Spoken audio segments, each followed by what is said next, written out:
Hello guys, मेरा नाम है अर्शागर और आज हम लोग बात करने वाले हैं किस तरीके से आप लोग अपने एक्सपेंसेस को एसेट के अंदर कन्वर्ट कर सकते हैं और बहुत ज़्यादा उससे प्रॉफिट कमा सकते हैं। जो भी आपकी लायबिलिटीज़ हैं, जो भी आपकी एक्सपेंसेस हैं, उन सब को आप एसेट के अंदर कन्वर्ट कर सकते हैं इस स्ट्रेटजी के अकॉर्डिंग।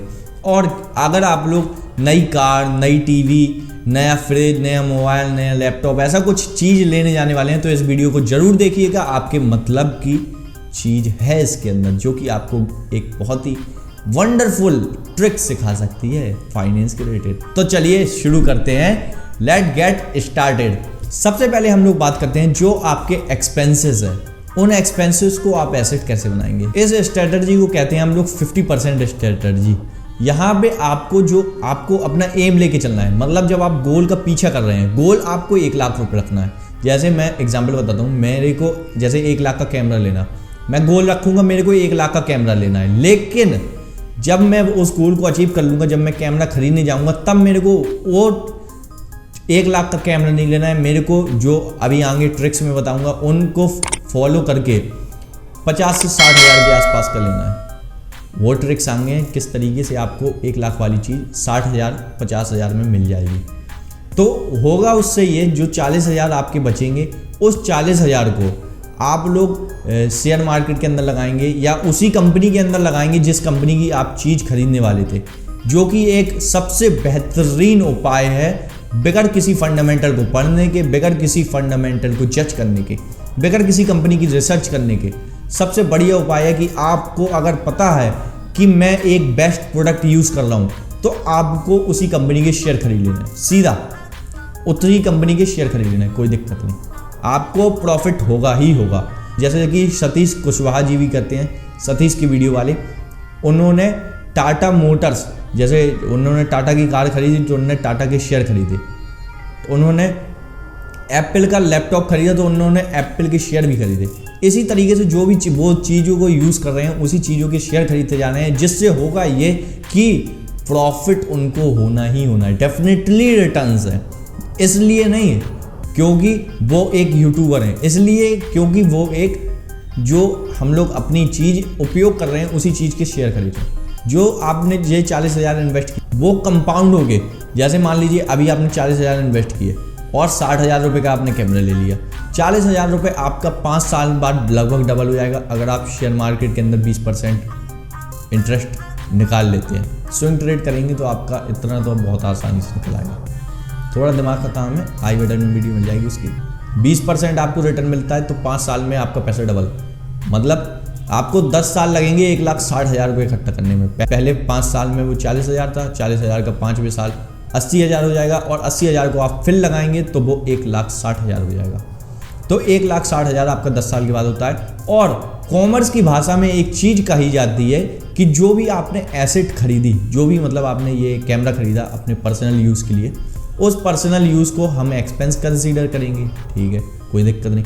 अगर आप वही कैमरे को अगर आप किसी बिजनेस में लगाने के लिए खरीदते या यूट्यूब पे वीडियो वगैरह बनाने के लिए खरीदते तो उसको हम लोग एज ए एसेट कंसीडर करते। फिर उस केस में ये वाली स्ट्रेटजी फॉलो नहीं होती क्योंकि हमको एक्सपीरियंस अच्छा देना होगा। इसलिए आपको ये स्ट्रेटजी सिर्फ अपने एक्सपेंसेस के ऊपर यूटिलाइज करनी है। अब आपने जो ये 40 हज़ार उठाए, इस 40 हज़ार को आपने शेयर्स के अंदर इन्वेस्ट कर दिया, आपके डबलिंग गेम खेल रहे हैं, आपका लगभग 10 साल में 1,60,000 इकट्ठा हो रहा है। लेकिन कॉमर्स की भाषा में एक बात कही जाती है, 10 साल के बाद वैल्यू 0 हो जाती है, जो कि आपकी देखिएगा, एक मैजिक दिखाऊंगा आपको। आपने 60 हज़ार का कैमरा खरीदा, 10 साल के बाद कितने का बचा? 0 का, कॉमर्स के अकॉर्डिंग। लेकिन वो 0 का नहीं बिकता है, वो थोड़ा ज़्यादा का बिक जाता है, 5-6 हज़ार का आराम से बिक जाएगा, बिक गया। तो वो आपकी जो लॉस हुआ कितने का हुआ? अगर आप शोरूम से चीज़ निकाल के लाते, कैमरा आपने 1 लाख का खरीदा और बाहर निकाला 90 हज़ार का बचा, लेकिन 60 हज़ार का आप ले रहे हैं तो 6 हज़ार का ही लॉस हुआ 10% के हिसाब से। 4 हज़ार रुपये आपके तब भी बच गए, 4 हज़ार रुपये आपके तब भी सेव हो गए। अब आपका जो ये लॉस होगा एसेट लायबिलिटी का एक्सपेंस तो एक टाइम के बाद खत्म हो जाएगा, 10 साल के बाद, ठीक है, ब्रेक इवन आ गया, 0 की बची वो वैल्यू, 0 की एग्जाम्पल के लिए मान लेते हैं 0 की बची वो चीज़। लेकिन जो ये 1,60,000 इसको आपने एक बार और लगा दिए 5 साल अब देखो आप मैजिक, 3,20,000 हो गया मेरे भाई, 3,20,000। और आप कैमरा खरीदने जाते हैं 1 लाख रुपए का, उसकी वैल्यू 0 होती। 3,20,000 रुपये अभी डला हुआ है, आप जाके खरीद लो भाई। इन्फ्लेशन भी लगा होगा तो 1 लाख का कैमरा 1.5 लाख का हो गया होगा बस। अब आपके पास 3,20,000 है, 1.5 लाख आप तब भी प्रॉफिट में है और नई चीज़ों को यूटिलाइज कर रहे हैं। अगर आपको ये ट्रिक समझ में आई हो तो कमेंट करके बताइएगा, लाइक ठोक के बताइएगा। अब हम लोग इसको बारे में बात करते हैं। 1 लाख वाली चीज़ आपको 60,000 में कैसे मिलेगी, किस तरीके से मिलेगी, किस सलीके से मिलेगी, ये ट्रिक आपको फॉलो करनी है। और अभी आगे मैं पॉइंट बताता हूँ कौन कौन से पॉइंट्स को आपको फॉलो करके एक वाली चीज़ 60,000 में मिल जाएगी। सबसे पहले नंबर में आप सेकेंड हैंड चीज़ को परचेज कर सकते हैं। जैसे मैं मान लीजिए कैमरा कैनन 70D खरीदने जाने वाला था, जो कि 1 लाख के आसपास का आता है। उस कैमरे को मैं सेकेंड हैंड भाव में खरीद लूँ तो वो 50-60 हज़ार का मेरे को आराम से मिल जाएगा। दूसरे नंबर में हम लोग बात करते हैं कस्टम विभाग। जैसे इंपोर्ट एक्सपोर्ट के लिए एक कस्टम विभाग होता है जो इंपोर्ट एक्सपोर्ट के ऊपर वर्क करता है। जो कस्टम के ऊपर कुछ माल फंस जाता है, उस सामान को एक कस्टम ऑक्शन भी होता है। तो कस्टम ऑक्शंस में कुछ बड़े बड़े सेलर्स खरीद लेते हैं उस सामान को और फिर अपने लोकल मार्केट के अंदर सेल करते हैं, जो कि आपको बहुत ही ज़्यादा हैवी डिस्काउंटेड प्राइस में मिलता है। अगर वो, जैसे मैं एग्जांपल बताता हूँ, जैसे सोनी की, एक मेरा दोस्त है उसने सोनी की टीवी खरीदी थी जो कि 50-60 हज़ार रुपये की आती थी, 55 इंची। वो टीवी उसको मिली थी 15,000 की। कस्टम का जो सेलर था, टियर 3 शहर में हम लोग रहते हैं, तो टियर 3 शहर में यहाँ पे सेलर्स होते हैं जो कस्टम विभाग से जब ऑप्शन होता है तब माल खरीद जाते हैं, जो कि 1 नंबर माल होता है, क्वालिटी A1 होती है। सिर्फ आपको वहाँ पे कंपनी की तरफ से गारंटी नहीं मिलती, लेकिन आपको दुकानदार का बिल मिलता है, आपको वो दुकानदार गारंटी करता है, प्रोवाइड करता है। और सरकार के हिसाब से भी ये चीज़ लीगल होती है क्योंकि सरकार ने ही बेची है, सरकारी विभाग ने ही हमको ये सामान बेचा हुआ है। इस हिसाब से आपको ये अच्छा डिस्काउंटेड प्राइस में मिल जाता है, जो कि 1 लाख का कैमरा अगर है तो वो आपको 40-50 हज़ार में आराम से मिल जाएगा। ये ज़्यादा बोल दिया मैंने, 40-50 हज़ार, थोड़े और कम में भी मिल सकता है।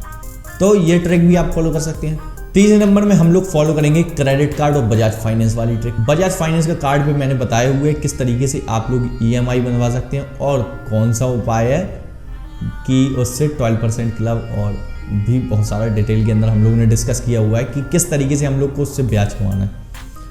आई बटन में वीडियो समझ लीजिएगा। क्रेडिट कार्ड में आप लोगों को 5% कैशबैक वाला भी होता है, HDFC शॉपिंग वाला भी होता है, तो आपको वहाँ से एडिशनल डिस्काउंट भी मिल जाएगा अगर आप नया खरीदने वाले हैं। चौथे और आखिरी नंबर में बात आती है, आप जो 1 लाख का कैमरा कैनन 70D खरीदने जाने वाले थे, तो आप कैनन 200D खरीद लीजिए, बजट वाला खरीद लीजिए। प्रीमियम प्रोडक्ट की जगह पे बजट प्रोडक्ट खरीद लीजिए। जैसे अगर आप मोबाइल लेने जाने वाले थे एप्पल का, तो आप बजट मोबाइल ले लीजिए एंड्रॉयड वाला। अगर आप स्मार्ट वॉच लेने जाने वाले थे तो आप बजट वाली मीगी स्मार्ट वॉच ले लीजिए, जो कि 1000 के आसपास आती है। आप 3000 की जो वॉच लेने वाले थे, आपका सीधा 2000 बच जाएगा। इसी तरीके से आप लोग लैपटॉप्स के ऊपर भी, जैसे 2 लाख का लैपटॉप अगर आप मैकबुक वाला लेने जाने वाले थे, तो आप 1 लाख का पीडिएटर का लैपटॉप ले लीजिए भाई, 50% आपका सेव हो रहा है। उस सेविंग को मैजिक मैंने आपको बताया कि अगर उस सेविंग को आप लोग लगाते हैं किस तरीके से, वो एक्सपेंस और लाइबिलिटीज़ अभी हमारी यहाँ पे हैं, एसेट्स हमारी बढ़ती जानी है, लाइबिलिटीज़ हमारी कम होएगी। लेकिन एक समय ऐसा आएगा जब लाइबिलिटीज़ और कम हो ही नहीं पाएगी, लेकिन एसेट्स हमारी बढ़ती ही जाएंगी। वहाँ पे आपको बहुत ज़्यादा बेनिफिट होगा। और आपकी फाइनेंशियल फ्रीडम को अचीव कराने के लिए यही चीज़ हमको चाहिए, क्योंकि मैं हर बार कहता हूँ सेविंग सबसे पहले ज़रूरी है, फिर इन्वेस्ट करना है हमको, फिर उसी पैसे पे रिटर्न्स कमा के फिर लग्जीरियस लाइफ जीनी है। और जो कि नॉर्मल इंसान होता है, नॉर्मल जिसको फाइनेंस के बारे में ज़्यादा समझ नहीं होती, वो लोग पहले लग्जीरियस के अंदर चले जाते हैं और अटक जाते हैं। उनकी जो पावर ऑफ कंपाउंडिंग की चेन थी, उस चेन को वो लोग तोड़ के बहुत बड़ी गलती करते हैं, जो उनको गलती फाइनेंशियल फ्रीडम को जल्दी अचीव कराने में डिले कर देती है। इसलिए आपको सेव करना है, फिर इन्वेस्ट करना है, फिर रिटर्न्स करना है। सॉरी, इस चीज़ को मैं बताना भूल गया था। जिस मेथड को आप लोग अपने सब्जी भाजी, जो भी आप घर का राशन वगैरह लेते हैं, उन सब के ऊपर भी यूज़ कर सकते हैं। आप सामान को लेना कम मत कीजिए, लेकिन जितना रुपए आप वो चीज़ यूटिलाइज कर रहे हैं। जैसे मान लीजिए मैं अमूल का मट्ठा पीता हूँ, अमूल के मट्ठा खाते हैं, बटर खाते हैं, यो खाते हैं, जो भी अलग चीज़ की आप आइसक्रीम खा रहे हैं, कुरकुरे खा रहे हैं, कुछ भी खा रहे हैं, उसी चीज़ का हमको उतना ही रुपए का शेयर ले लेना है। मान लीजिए मैंने 200 रुपये का स्टारबक्स की कॉफ़ी पी, मैंने 200 रुपये का शेयर खरीद लिया, कोई दिक्कत नहीं। इस तरीके से आप अगर इस मेथड को यूटिलाइज करते हैं तो आप रियल फाइनेंशियल फ्रीडम बहुत जल्द पाने वाले हैं, इसको ट्रिक को स्टार्ट करके। और इसी मेथड को आप लोग जो टीवी, जिनके एग्जाम्पल्स मैं नहीं ले पाया, उन सभी इलेक्ट्रॉनिक्स प्रोडक्ट या जो बड़े प्रोडक्ट्स हुए 5,000 10,000 के ऊपर वाले, उन सब प्रोडक्ट्स के ऊपर आप अप्लाई करिए, आपको बेनिफिट होगा, इतनी पक्की बात है। आपको अच्छा भी लगेगा, आपको प्रॉफिट भी बहुत ज़्यादा होगा और फाइनेंशियल फ्रीडम को अचीव कराने में मदद करेगा। अगर आपको ये ट्रिक अच्छी लगी हो तो आप हमको नीचे कमेंट करके बताइएगा, थम्स अप करके बताइएगा, थम्स डाउन करके बताइएगा। और भी ज़्यादा फाइनेंस की नॉलेज पाने के लिए आप हमारे चैनल को सब्सक्राइब भी कर लीजिएगा।